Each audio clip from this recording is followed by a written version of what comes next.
Okay, the topic of today's presentation is implant supported over denture. जैसे कि मैं आप लोग को बता रहा था कि कन्वेंशनल डेंचर्स की जो प्रॉब्लम होती है ना वो ये होती है कि उनकी रिटेंशन एंड स्टेबिलिटी दोनों अच्छी नहीं होती है। इसमें फ़र्क क्या होता है? What's the difference between retention and stability?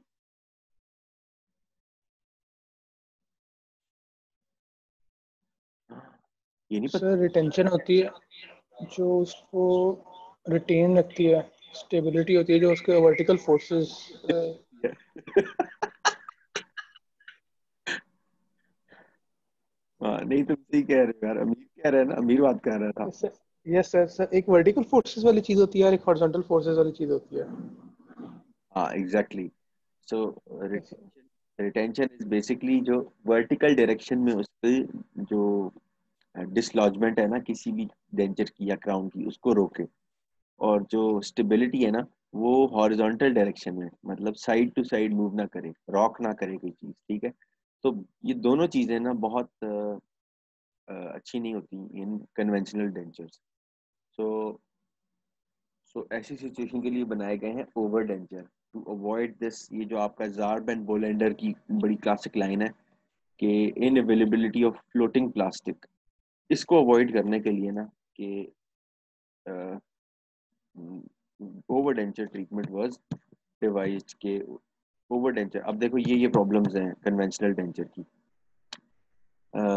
Decrease support है, डिक्रीज रिटेंशन है।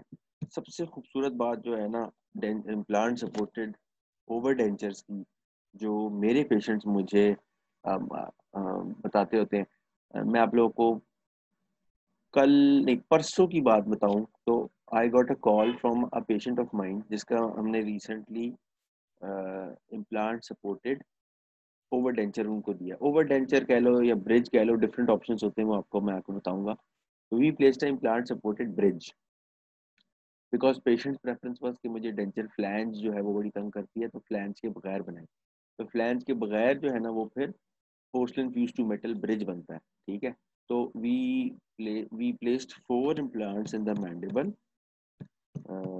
जैसे ये 2 लगे हुए हैं ना, we placed 4 implants well spaced because there was there was no bone resorption in that patient, तो well spaced implants लगाए with avoiding the AP spread। ये क्या मैंने बात बोली है AP spread? कोई बता सकता है? anterior posterior शाबाश, किसने बताया यार ये? फातिमा। शाबाश मीर फातिमा। तो सो जो एंट्रो पोस्टीरियर स्प्रेड को अवॉइड किया, देखो ये ना बड़े क्लोज से लगे हुए हैं दोनों।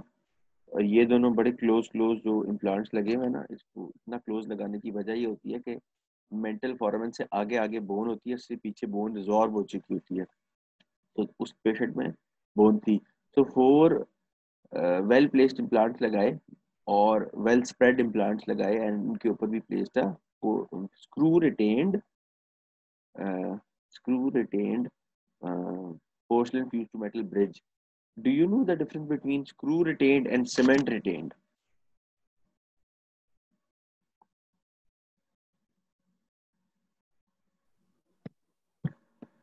Anybody? Yes sir.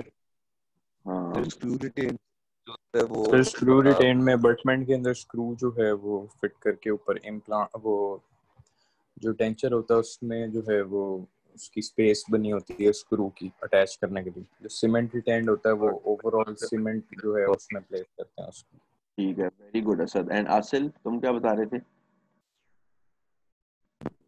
यही सर, यही था। ओके सो शाबाश आप दोनों को, आप दोनों बिल्कुल सही बोला है।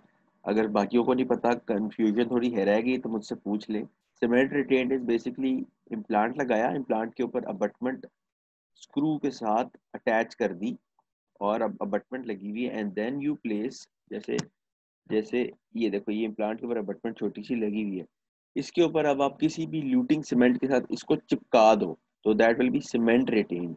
लेकिन इसके ऊपर अबटमेंट ना लगाई हूँ, अबटमेंट इसके अंदर जो है ना आपने क्योर कर दी हूँ, इस डेंचर के अंदर अबटमेंट लगा दी हूँ और फिर स्क्रू अबटमेंट के ऊपर जब लगाओगे इम्प्लांट के थ्रू तो इसके थ्रू लगाओगे तो फिर that will be a screw retained denture. ठीक है, सो हमने पेशेंट को दिया 4 implants screw retained dental bridge, and the patient called me back and said कि sir, I used to wear a denture and जो है ना मैंने आपको बड़ी दुआएं दी सर, आपकी वजह से मैं आराम से खा पी रहा हूँ, एंड सबसे ज़्यादा मुझे ये बात है कि मुझे मुझे ऐसा लगता है मेरे ओरिजिनल दांत हैं, जब मेरे पहले थे ना, जब मेरे दांत हुआ करते थे तब मैं खाता था, तो वो जो मुझे फीलिंग आती है ना वो आती है।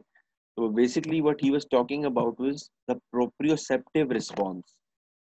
जब आप खाते पीते हैं ना तो एक फीलिंग आती है, आपकी बोन तक जाती है रूट्स के थ्रू, ठीक है, वो जो फीलिंग है ना, क्रिच क्रिच, वो that is the proprioceptive feeling that is important for enjoying food. तो जब डेंचर्स का ये बहुत ज्यादा फायदा, और जितने ज्यादा इम्प्लांट्स होंगे और जितना कम ऊपर डेंटल टिश्यू होगा उतनी ज्यादा प्रोप्रियोसेप्शन होगी, and that is good. So maximum the number of implants, maximum is the patient satisfaction, ठीक है। तो इसलिए ओवर डेंचर बनाया जाता है। ओवर डेंचर नॉर्मल टीथ पे भी हो सकता है एंड ओवर डेंचर इम्प्लांट्स पे भी हो सकता है, ठीक है। स्टर्न ने ना ये कहा था कि overdenture supported by implants have a higher probability of success, ठीक है। आप लोगों को डॉक्टर रफ़ी ने या जिसने भी पढ़ाया होगा overdenture on normal teeth, उन्होंने आपको बताया होगा कि how to prepare your teeth so that you can place a overdenture. Now overdentures can be of two types. Overdentures can be removable or they can be fixed, ठीक है। Same goes with implants. Implants में ना it can be screw retained, cement retained, ये दोनों fixed हैं, लेकिन इसके अलावा एक ball and socket joint type चीज बना के ना we can even make removable overdentures जो clip on clip off हो जाते हैं। किस पता है आप लोग को अंदाजा था clip on clip off dentures का, टिच बटन की तरह का? जी sir. Yes yes sir. Sir. Magnet वाले भी तो जी जी यस सर, और मैग्नेट के भी तो होते हैं डेंचर्स। एग्जैक्टली, मैग्नेट भी हो सकता है और बहुत सारी टेक्निक है, बार लगा के कर सकते हैं, एयर टाइट भी होता है कोई। बिल्कुल बहुत कुछ कर सकते हैं। बट उन सब की प्रॉब्लम ये आती है ऑन ऑन इम्प्लांट्स, उसका एक ड्रॉबैक है, और वो ये है कि अगर दिन में पेशेंट उतारेगा 2-3 दफ़ा तो रोज 2-3 दफ़ा स्ट्रेस आ रही है इम्प्लांट्स के ऊपर ना, उतारने चढ़ाने की, ये वो, क्योंकि pulling movements are very bad for dental implants. Now overdenture को डिफाइन ऐसे किया जाता है कि it's a removal procedure that covers the entire occlusal surface of a root, ठीक है। बस अगर आप लोगों से कोई डेफिनेशन पूछ रहे हैं what's the difference between conventional और ओवरडेंचर्स, तो you have to say conventional में कोई दांत नहीं है और ओवरडेंचर में there are teeth in the bone जिसकी इंटायर ओक्लूजल सरफेस को कवर किया जा रहा है, ठीक है। हिस्ट्री के अंदर we are not going to so much detail. ये जो प्रोस्थेटिक ऑप्शंस है ना इन इम्प्लांट डेंटिस्ट्री, ये आप लोगों को मेरी एक स्लाइड थी in when I was teaching you implants, dental implants का सर्जिकल पर्सपेक्टिव, उसके अंदर ये वाली बात थी कि इम्प्लांट ना, मैं बार बार ये वाली बात बताता हूँ, इम्प्लांट लगाना बहुत आसान प्रोसीजर है, it's one of the easiest procedures in dentistry, but treatment planning, ठीक है, वो देखना, पेशेंट एक्सपेक्टेशंस को मैनेज करना, एंड देन प्रोस्थेटिक ऑप्शंस उसके ऊपर लगाना, एंड देन कॉस्मेटिकली पेशेंट को सेटिस्फाई करना, that is the difficult part, ठीक है।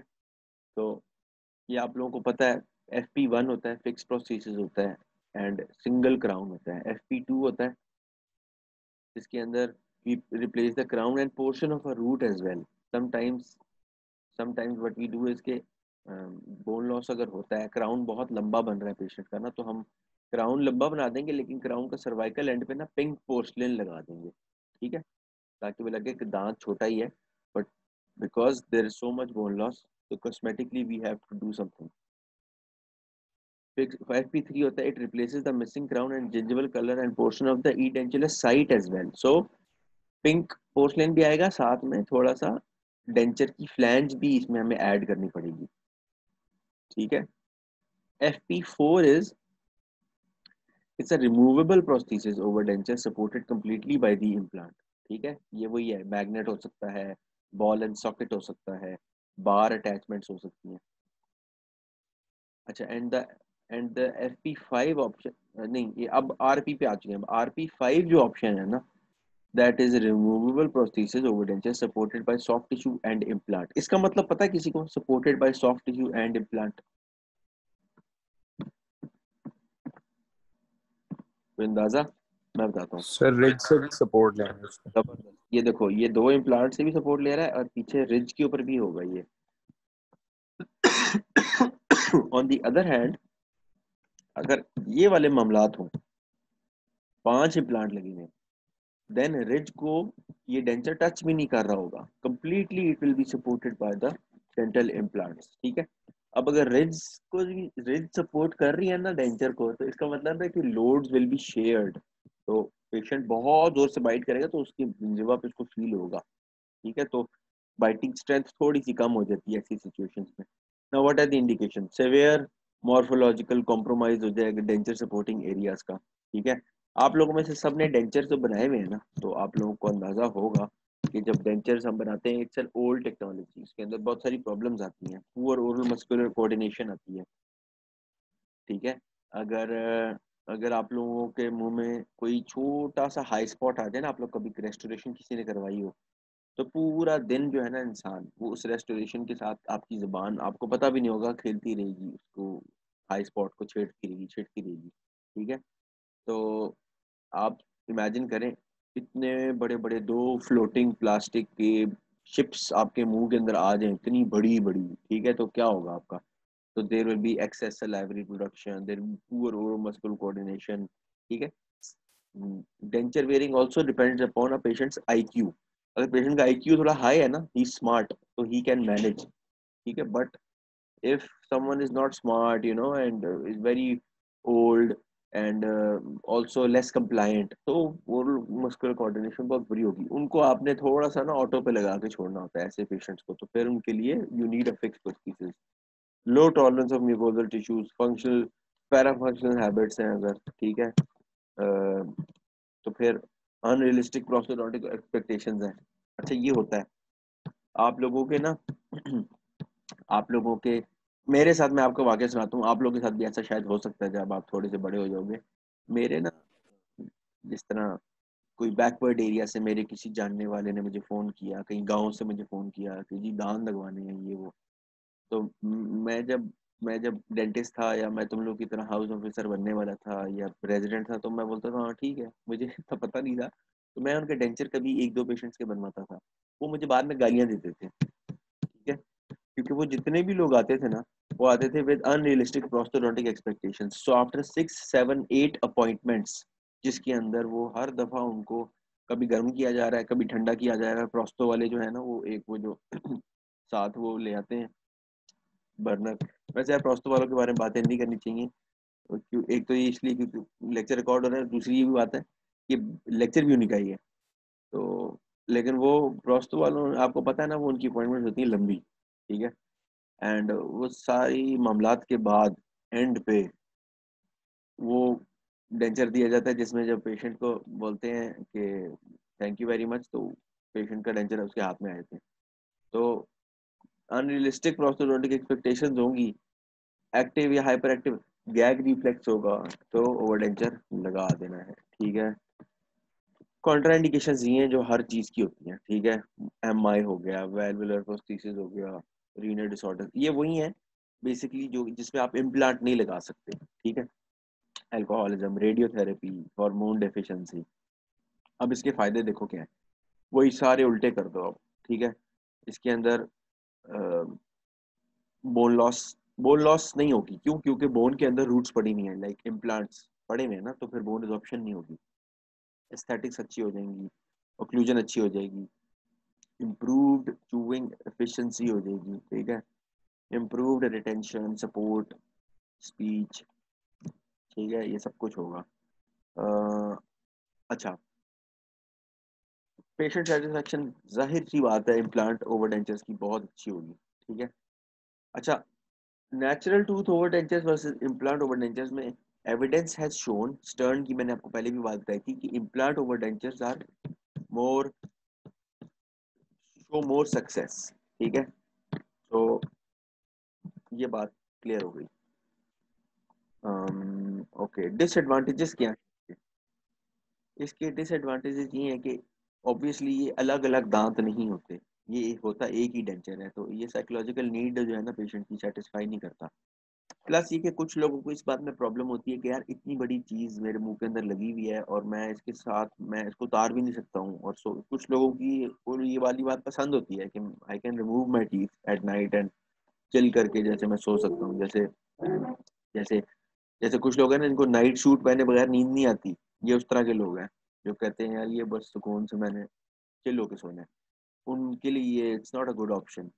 उनके लिए फिर आप वो वाले मैग्नेट वाले बना दे तो बेहतर है। It requires proper plaque control and dental denture hygiene, because सब कुछ मुंह में सबकी सफाई बहुत अच्छी रखनी पड़ेगी। ये वाली बात ये वाली बात जो है ना सबसे पहले पेशेंट को बतानी है आपने कि प्रॉपर प्लाक कंट्रोल अगर आप कर सकते हैं तो over denture is the option for you, otherwise आप प्लीज कन्वेंशनल पे ही रहें। अच्छा, दे आर बल्कियर ऑब्वियसली, और इसमें अगर सफिशिएंट इंट्रा स्पेस ना हो तब भी ये बनाना इसको मुश्किल होता है। ठीक है, इसको बनाने की टेक्निक क्या है जी? मेडिकल डेंटल एवेल्युएशन कर ली, करने के बाद सारा कर लिया, वाइटल साइंस एंड एवरीथिंग, ये सब कुछ कर लिया। डेंटल एवेल्युएशन के अंदर आप लोगों ने ना कुछ चीजें नोट करनी है। डेंटल एवेल्युएशन में क्या क्या नोट करेंगे, कोई मुझे बता सकता है ठक ठक करके 2-3 पॉइंट्स? सर नंबर ऑफ अबटमेंट्स, हाँ ठीक है, कि कितनी लगानी है, वेरी गुड। और Ridge height. टोटल रिज की वो बोन हाइट देखेंगे, बोन स्ट्रेंथ सर देखेंगे, बोन देखेंगे नीचे।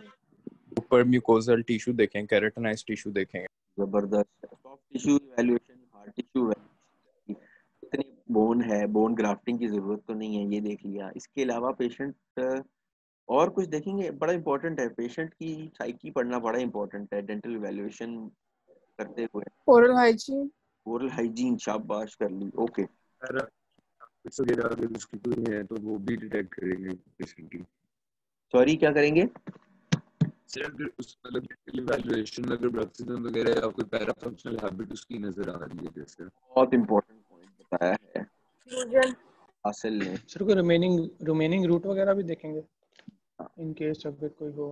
बोला है अगर रिमेनिंग रूट है, whether you can use them as part of your treatment plan और नॉट। अगर तो अच्छी जबरदस्त नाइन की रूट है तो what we can do is के उसके आसपास इम्प्लांट लगा के, ये नाइन का भी सपोर्ट लेके और इम्प्लांट्स का भी सपोर्ट, तो make an over denture implant yes. And tooth supported over denture. यार ये बताओ कि आसिल ने वाली बात की है कि सर अगर ब्रक्सिज्म है तो वो देखेंगे, उसका क्या करेंगे अगर ब्रक्सिज्म है पेशेंट को? फिर तो माउथ गार्ड देंगे उसको और उसको रिमूवल देंगे ताकि रात को वो जब ब्रक्सिज्म, क्योंकि रात को ही करता है पेशेंट, हाँ, तो वो उसको रात को उतार सके तो अफेक्ट ना है इसके ऊपर। अगर तो पेशेंट नॉक्टर्नल ब्रक्सिस्ट है तो फिर आप उसको रिमूवेबल वाला देंगे, ठीक है। लेकिन पेशेंट कहता है नहीं रिमूवेबल नहीं मुझे चलता, तो फिर आप उसको फिक्स देंगे विद अ माउथ गार्ड। 100% आपने उसको बोलना है कि माउथ गार्ड पहने बगैर अगर उसने पहना तो his implants are going to fail, ठीक है। एंड अगर वो मेटरनल ब्रक्सिस्ट है फिर तो उसको आप देंगे ही देंगे माउथ गार्ड वगैरह, ठीक है। ओके, तो डायग्नोस्टिक रिकॉर्ड कर लिया आपने, उसके बाद आपने इम्प्लांट लगा दिया, इम्प्लांट लगाने के बाद आपने पेशेंट को बोला जी इसको अच्छी तरीके से साफ रखना है। ओके, कार्ल मिश जो है ना, कार्ल मिश ये जो लिखा हुआ है जिनका नाम, ये basically he is an American implantologist and इनकी इनका जो जितनी भी नई इम्प्लांट डेंटिस्ट्री है ना उनमें सबसे ज्यादा काम कार्ल मिश का है, ठीक है। कार्ल मिश बेसिकली आप लोगों में से जो लोग भी पेरियोडोंटिस्ट बनेंगे इंशाल्लाह, वो सब लोग ना उनकी जो मेन बुक होगी ना वो कार्ल मिश होगी, उसका नाम है कंटेम्प्रेरी इम्प्लांट डेंटिस्ट्री। जैसे हमारी कंटेम्प्रेरी है ना टकर की, ऐसे इम्प्लांटोलॉजी की कंटेम्प्रेरी जो है ना वो है मिश की। सो मिश came up has come up with a lot of classifications, ठीक है, a lot of protocols and classifications because modern implant dentistry में सबसे बड़ा नाम कार्ल मिश है। so कार्ल मिश की ये क्लासिफिकेशन है PM0, PM2 and basically this is prosthesis की मूवमेंट। PM0 का मतलब है देयर इज नो मूवमेंट, अगर प्रोस्थेसिस में थोड़ी मूवमेंट है, हिंज मूवमेंट है सिर्फ, तो वो 2 होगा। अगर हिंज एंड एपिकल मोशन भी है तो वो 3 होगा। और अगर ऑल 4 डायरेक्शन में मूवमेंट है जैसे डेंचर में होती है तो वो PM 4 and 6 होंगे। Now there are 2 types of removable prosthesis depending upon the amount of implant support। ठीक है। अ, अच्छा अच्छा, अब ये मैं आपको बताना चाहता हूँ। अच्छा ये बताएं, आइडियली अगर हमने, चलो अब 12:30 में 3 मिनट्स रह गए हैं, मैं लेक्चर को थोड़ा यहाँ पे रोकता हूँ, बस आप लोगों को एक इम्पोर्टेंट बात बता देता हूँ, हम नेक्स्ट टाइम कंटिन्यू करेंगे। ये मुझे बताओ कि कितने इम्प्लांट लगाने चाहिए for an implant supported overdenture in mandible? Sir 4 4 तो must come. 4 4। Okay okay, if I tell you, अच्छा 4 लगाने चाहिए, ये एक ऑल ऑन 4 कॉन्सेप्ट है, बिल्कुल ठीक है, ये बनाए। आइडियली स्पीकिंग अगर आप ओवर डेंचर की बात नहीं हो रही, आइडियली स्पीकिंग अगर आप नीचे 14 टीथ है ना, तो one should place 14 dental implants. ठीक है, बिकॉज ये जो होगा ना पेशेंट बेनिफिट स्केल में, ये वाली बात नेचुरल टीथ के फौरन बाद जो नंबर है ना पेशेंट बेनिफिट स्केल में, वो है 14 teeth 14 implants, that is the ideal solution. ठीक है, but if someone does not have the money to burn like this, तो ऐसी सिचुएशन में we can go for 8 implants. ठीक है, 8 इम्प्लांट से होगा क्या कि वी विल प्लेस छोटे छोटे 4 ब्रिजेस। ठीक है, छोटे छोटे 4 bridges, we can place 4 bridges. Okay, if someone can not afford that, तो उससे लोअर लेवल होता है 6 इम्प्लांट्स। तो वी कैन प्लेस छोटे छोटे 3 ब्रिजेस। केनाइन मैंडेबल की बात कर रहा हूँ, तो आप 2 इम्प्लांट लगाएंगे केनाइन पे, 2 इम्प्लांट लगाएंगे 4 पे, और 2 इम्प्लांट लगाएंगे 6 पे। ठीक है, ऐसे केनाइन वाला यहाँ से यहाँ तक बन जाएगा एक ब्रिज, 4 और 6 पे लगाओगे एक और ब्रिज, और 4 और 6 पे एक और ब्रिज। ठीक है, ये होगी बात ब्रिज की, हो गई फिक्स टीथ की होगी। नाउ अगर कोई 6 इम्प्लांट सपोर्ट नहीं कर सकता, then we have to move on to,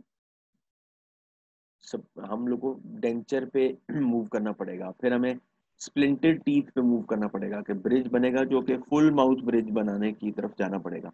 ठीक है, उसके बाद नेक्स्ट ऑप्शन है 5 इम्प्लांट्स वाला ऑप्शन, जिस तरीके से ये बना हुआ है। ये जो कार्ल मिश है, ये उनका प्रोटोकॉल है कि मेंटल फोरामेन के आगे 5 इम्प्लांट्स लगाएं।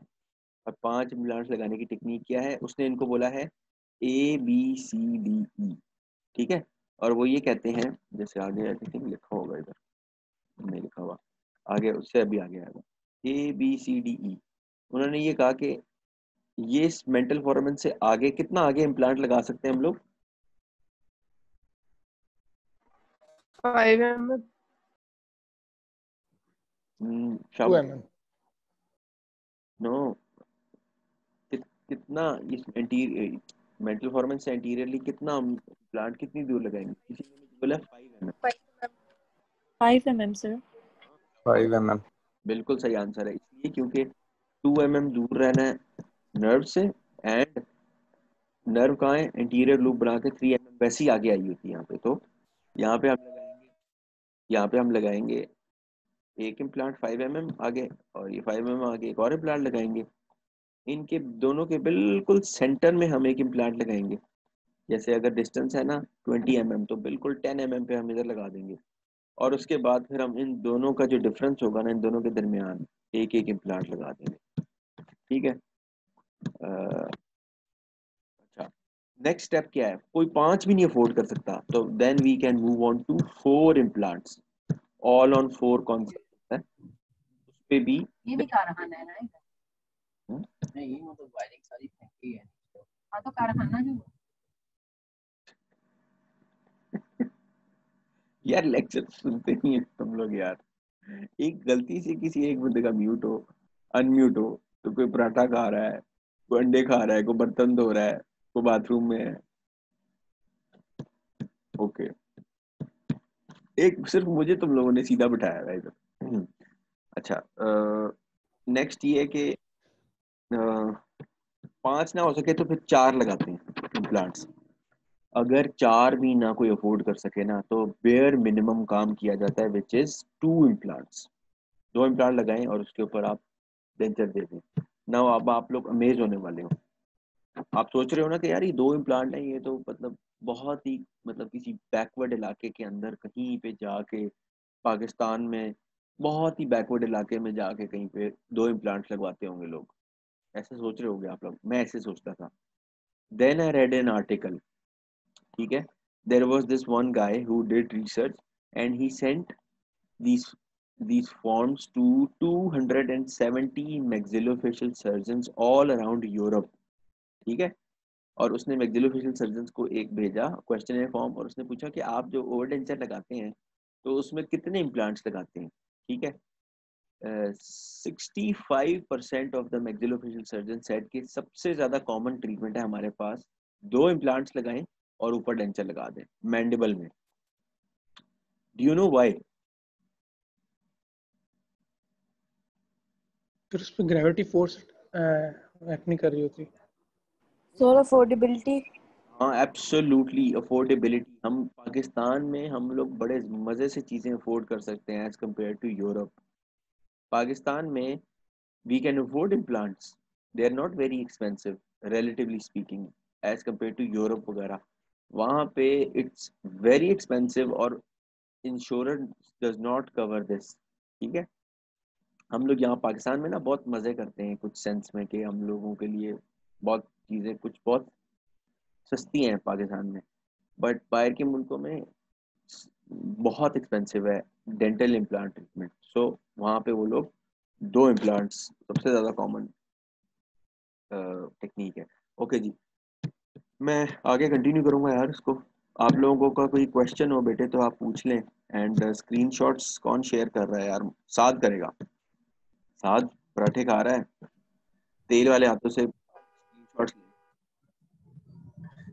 ठीक है सर, मैं ले लेता हूँ। तुम्हें हॉर्न मार फिर ये बाइक पे बैठा हुआ ये बाइक पे बैठा हुआ है। यार, तुम बाइक पे बैठे हो और मेरा लेक्चर हेडफोन्स पे ले रहे हो। सर हेडफोन्स पे ही तो लेते हैं सारे। सर ये खतरों का खिलाड़ी है। साथ, एक तो हेडफोन पे तू ले रहा है, बाइक पे बैठा हुआ, और जेब में भी हाथ डाले में तूने।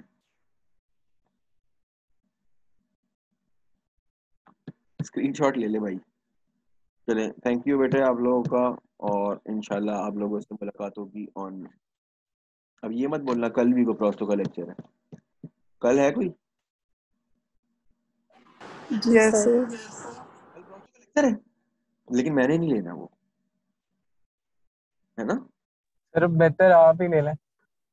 मैंने लेना यार, लेट मी एंजॉय। हमने डॉक्टर रफ़ी को कह दिया था कि डॉक्टर बुखार ही लेंगे वहाँ लेक्चर। मेरे बच्चे तो इसे नहीं छोड़ेंगे। सैटरडे को कल हमारा प्लान है, हम कुछ प्लान है, वी विल प्लान समथिंग। सो आप लोग प्रोफेसर एंजॉय करें, मैं आप लोगों का लेक्चर हेडफोन्स में सुनूंगा फिर साथ की तरह। ओके जी, टेक केयर। सर यार आप प्लीज शेयर कर देना screenshot voice. Okay sir. Okay जी, थैंक यू, अल्लाह हाफिज। अल्लाह हाफिज़।